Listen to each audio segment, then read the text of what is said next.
Հանուն Հոր և Որդվո և Օգվույն Սրբո ամեն։ Բարի հինգշաբթի հինանց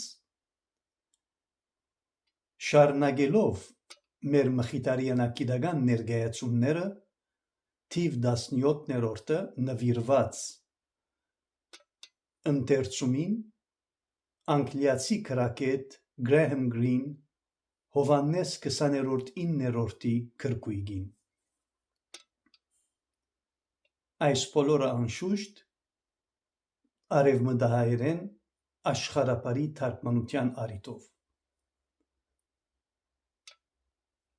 Քննարկած էինք հեղինակին կողմեն մեզի մատուցված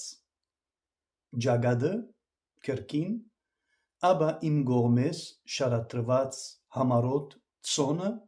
և ապա ընդարձակ հարաճապանը, ուր հասած էինք մեր ներկայացումները։ Վերջին մեր դասախոսության կամ ներկայացումին հասած էինք այն կետին, ուր կներկայացնեի ամփոփ կերպով խոսքի սպասավորումը, որ էր Հայր Լևոն Զեքիյան և իմ և դասընկերներուս հարաբերության սկիզբը բերանացի դասավանդության ճամփով, ապա գրավոր ճամփով,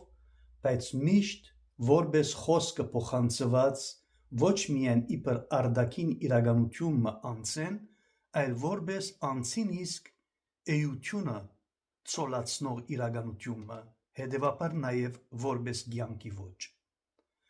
Այսօր շատ ամփոփ կերպով պիտի ակնարկեմ երրորդ կետիմը միշտ կապված այս փոխադարձ հարաբերության, որ է խոսքի մարմնացումը նյութին մեջ, գլխավորաբար գիրքի ճամփով, և այս ուղղությամբ շատ բան կպարտիմ Հայր Լևոն Զեքիյանին։ Իսկապես դակավին գրեթե 4 տասնամյա, հետևաբար 14 տարեկան պատանիմը,